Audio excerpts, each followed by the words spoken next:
Sehat semuanya? Ya gua enggak ya. Malum lah lagi bulan Ramadan, jadwal manggung lagi banyak. Banyak di cancel, ya Allah. Stres gua. Tapi ya zaman sekarang yang namanya sehat itu susah. Kalau sakit mah gampang gitu. Kita tinggal keluar rumah hujan-hujanan sakit. Keluar rumah panas-panasan sakit. Bahkan waktu masih jadi pengangguran, gue di rumah aja gak ngapa-ngapain. Gue sakit. Sakit hati diomongin tetangga itu. Tahu sendiri kan ya tetangga kalau udah ngomong tuh apa aja dibahas gitu. Tuh lihat tuh si Ridwan udah lulus bukannya kerja malah di rumah mulu. Tuh lihat tuh si Ridwan udah gede bukannya bantuin orang tua malah nyusahin mulu. Sampai akhirnya sekarang gue jadi stand up comedian masih diomongin juga.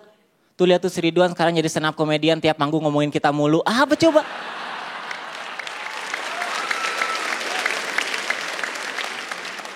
Sakit loh hati gue. Hati gue tuh lembut. Tapi ya jujur buat hidup sehat tuh susah. Apalagi gue ini seorang perokok. Bagi gue rokok itu adalah gaya hidup. Makanya kalau ada yang bilang rokok membunuhmu, gue gak takut. Karena rokok buat gaya. Kalau mau bunuh ya bunuh aja. Toh percuma juga gue hidup kalau mati gaya.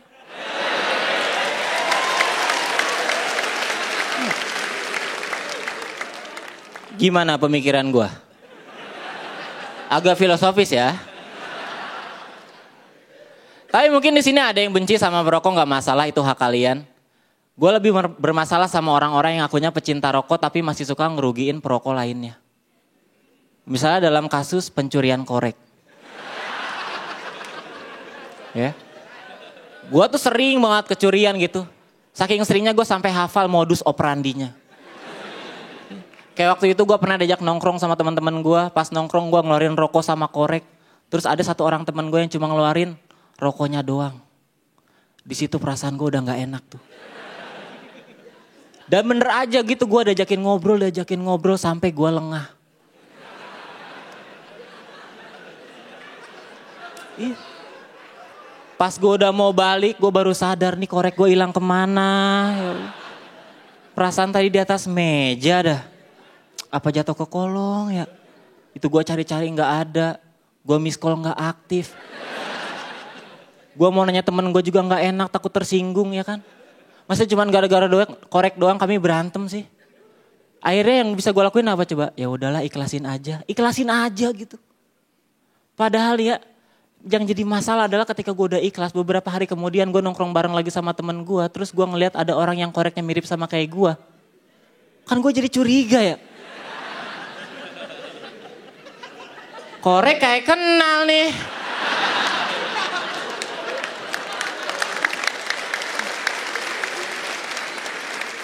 Terus di situ dia baru ngaku gitu, sorry Wan kemarin koreknya kebawa. Kirain punya gua. Habis pas gua pegang-pegang rasanya sama lah. Alasan macem apa itu?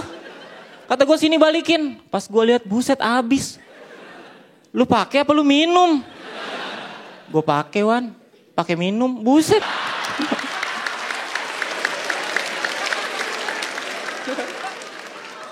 Tapi ya dari kejadian itu gue jadi tahu ternyata rokok dan korek itu sama-sama berbahaya. Rokok itu bisa ngerusak badan, korek bisa ngerusak pertemanan. Makanya nih buat produsen korek gitu, next time kalian bikin korek, bikinlah korek dengan sistem keamanan yang jelas. Ya minimal bikin korek dengan password. Jadi kalau korek kita diambil orang, minimal di tangan pencuri korek kita nggak guna karena ada passwordnya. Password ini penting loh, gue sih gini ya. Kalau modus pencurian korek ini gak pernah ada solusinya. Gue cuma takut modus yang sama bakal digunain sama penjahat buat ngelakuin tindak kriminal yang lebih besar lagi gitu. Gue kan gak mau ketika gue nanti udah punya keluarga terus diajakin nongkrong bareng sama teman-teman gue. Gue bawa anak sama istri gue. Terus tiba-tiba ada yang cuma bawa anaknya doang.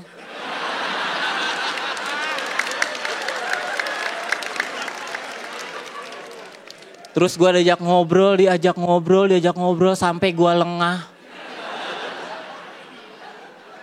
Pas udah mau balik gue baru sadar istri gue kemana ini. Perasaan tadi di atas meja deh. Apa jatuh ke kolong ya? Gue cari-cari gak ada. Gue mau nanya temen gue juga gak enak, takut tersinggung. Masa cuma gara-gara istri kita berantem sih? Akhirnya yang bisa gue lakuin apa? Ya udahlah ikhlasin aja gitu.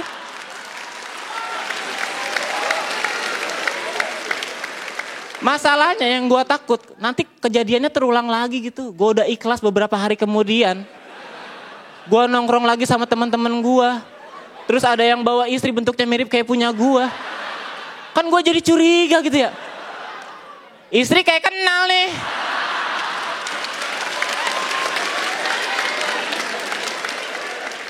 Terus di situ dia baru ngaku gitu. Sorry Wan, kemarin istrinya kebawa. Abis pas gue pegang-pegang rasanya sama.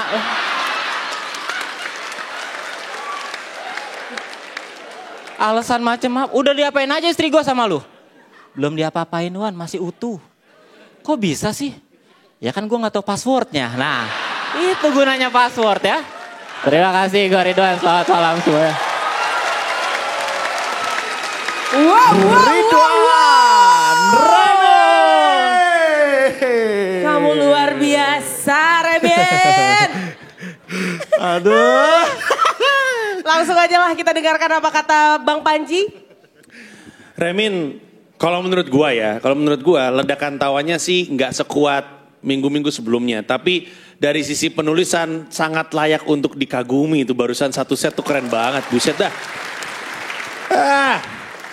Yang tadi ngomongin soal mati dan gaya, kemudian ke mati gaya. Itu tuh gue sama Pak Ade tuh sampai, wah bagus ya. Kita bisa gak ya nulis kayak dia gitu. Kompetisi itu panjang tapi makin minggu makin baik gitu. Makasih Bang Panji. Remen. Nih kita ngomongin soal, kita ngomongin teknis ya. Yang patut dikagumi dari sisi teknis mati gaya itu tadi. Terus udah gitu kita ngomongin soal, tadi gue ngomong sama si Calontong tuh.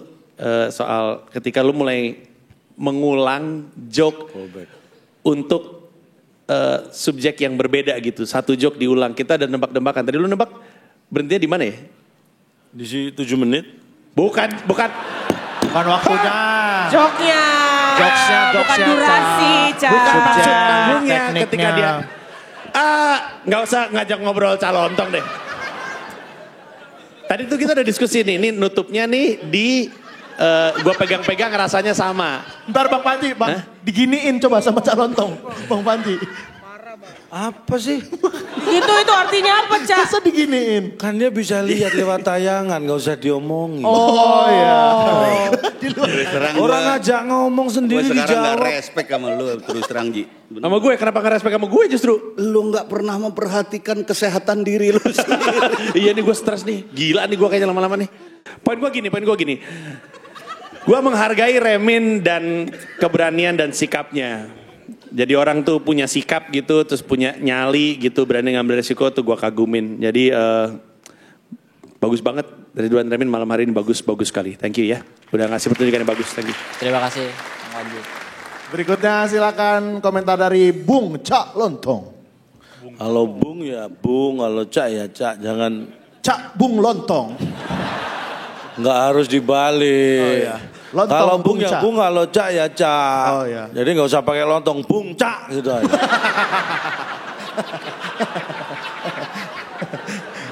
Wah, baru kali ini dia marah-marah ya. Apa ketawa? Kameramen ketawa.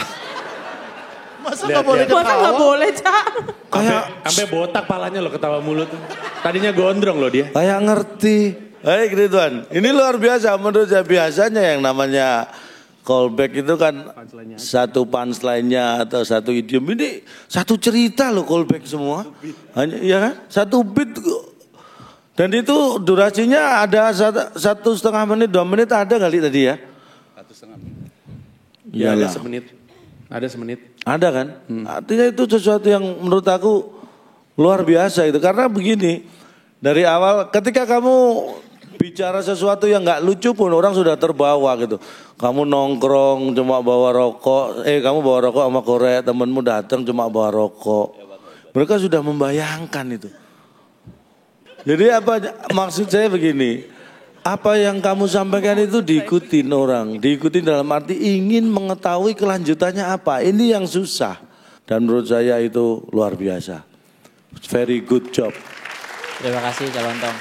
Very good job dari Calontong. Berikutnya silakan komentar dari Bung Indro. Buat saya kamu memang sudah mengagumkan. apalagi soal prinsip. Saya cuma pengen mengingatkan, ini cara berpikir. Ketika kamu punya prinsip terhadap hal-hal politik misalnya, apapun misalnya. Tapi ada satu prinsip yang kira-kira mungkin kita semua sebagai penampil di sana, sebagai public figure, yang perlu kita pikirkan juga untuk kemaslahatan semua, bukan hanya golongan ya. Rokok misalnya. Ini yang tadi dikatakan bahwa tidak boleh apa segala macam. Kayaknya saya lebih memilih bukan karena dilarang, bukan karena tidak boleh. Tapi ini adalah norma umum. Sama seperti misalnya kamu punya beat soal perempuan. Bagaimanapun juga perempuan punya norma-norma tertentu yang kayaknya kita juga nggak boleh melecehkan itu gitu. Dan hanya karena itu saya nggak bisa kasih kompor gas. Walaupun sebetulnya kalau tidak ada itu kamu kompor gas banget. Terima kasih, keren banget, bagus banget. Terima kasih Pak Dendro.